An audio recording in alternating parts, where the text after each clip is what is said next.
But anyway, she has lots of accolades and has just contributed a lot to our sport. It's just amazing all the things that she's done over the years. And on top of that, I consider her a really good friend. And I'd like to give you this plaque.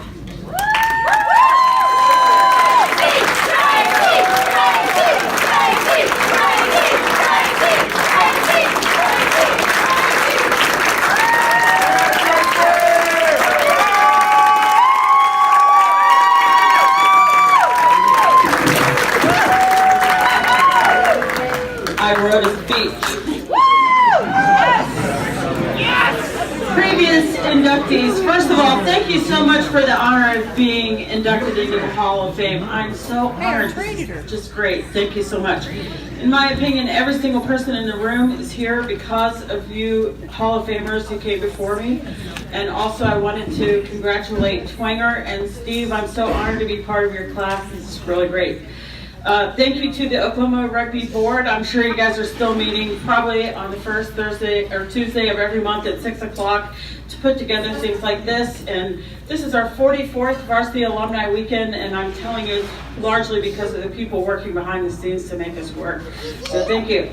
In 1994, when I moved from Atlanta to Oklahoma City, one thing I really wanted to find was an outstanding rugby club. I was moving from out of state. I didn't know a single person in Oklahoma, and I really had had such a great experience with rugby already, and I wanted to come into a great sport.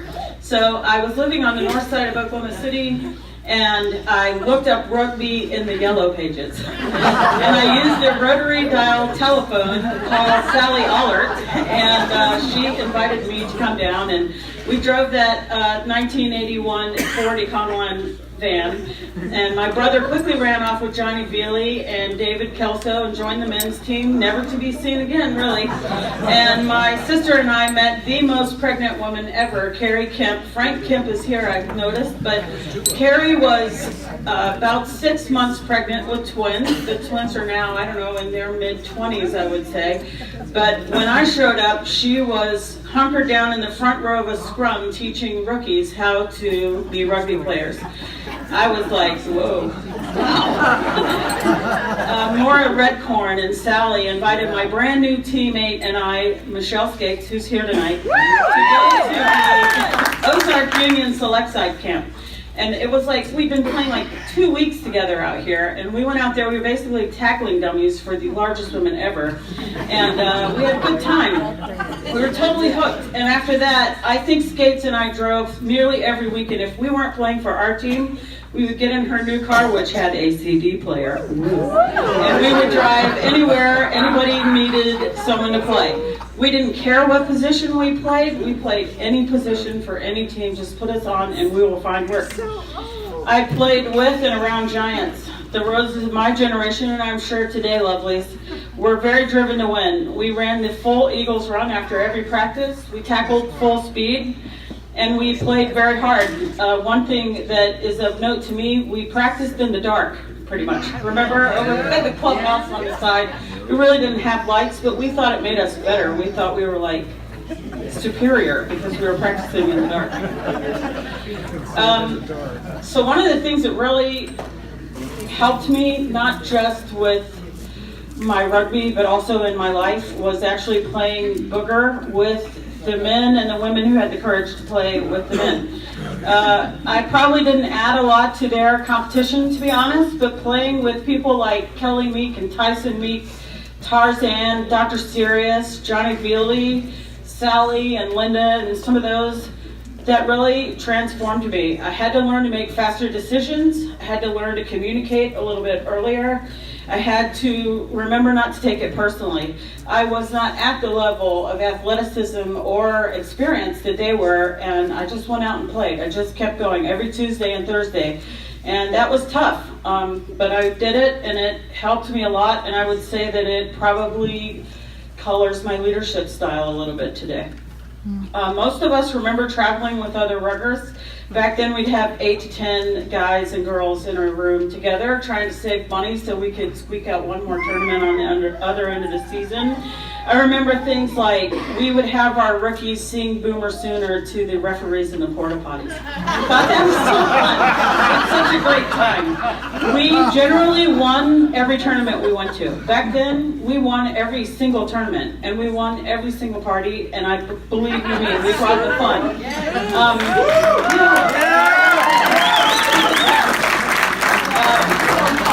then, our clubhouse.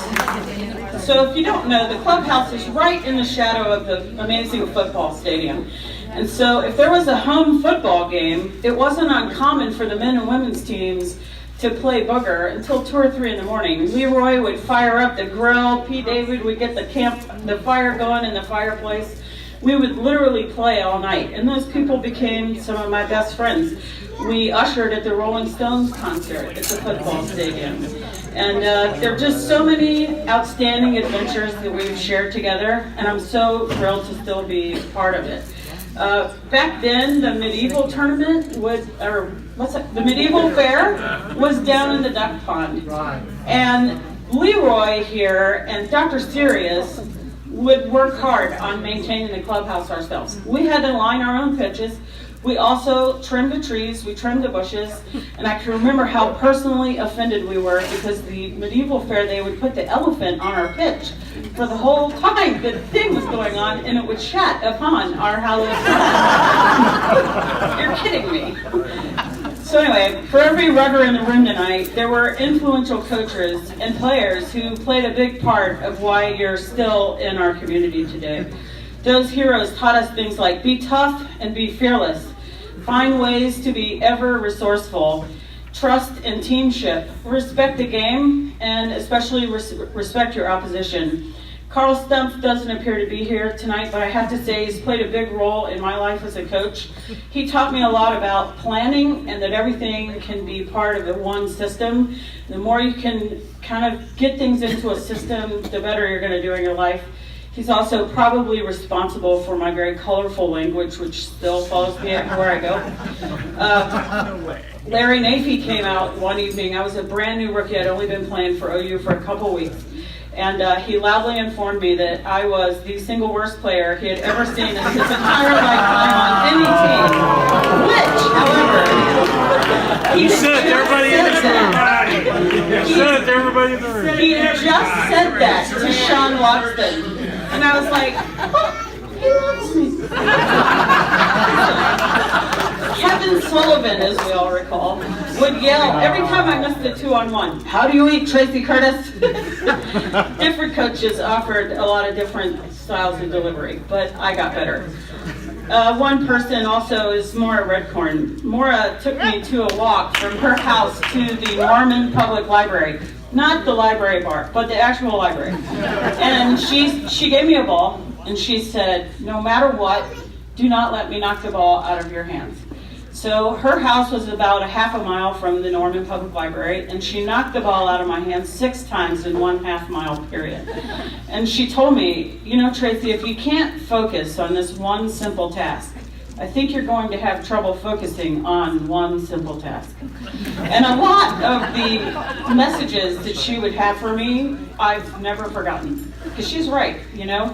I have to say, my rugby mates grew me up. They taught me a lot. It wasn't always easy, quite frankly. We are a lot of very strong-willed, strong-personality humans. And learning to navigate my rugby mates and learning such a strange, different sport, it's so intricate. There's so much nuance to it. And you guys really, you grew me up. And I really love you each for it. I don't know. I think it's a learning lab for life. If you immerse yourself in being a student of the game, and then you put a lot of energy into dedicating yourself to the work off the pitch, coaching, helping out with van rentals, getting people to tournaments, things like that, I believe that you will grow in ways that we just really can't quantify. I've been fortunate to have coached alongside people like Michelle Core and my main man Rodney Burt, and of course Holly Eicher. And these 3 in particular coached with me for a long time. We go way back.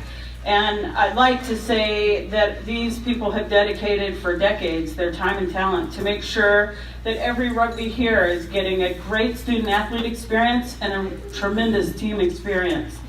And I want to thank the three of you, especially from the bottom of my heart. We work together very well, and working with you means a huge amount to me, and I will never forget it. Today I have the privilege of coaching the women's team at the University of Denver. We are and we will continue to be very successful, and I think that part of that is because my foundation here with Oklahoma Rugby and our Sooner Rugby Nation.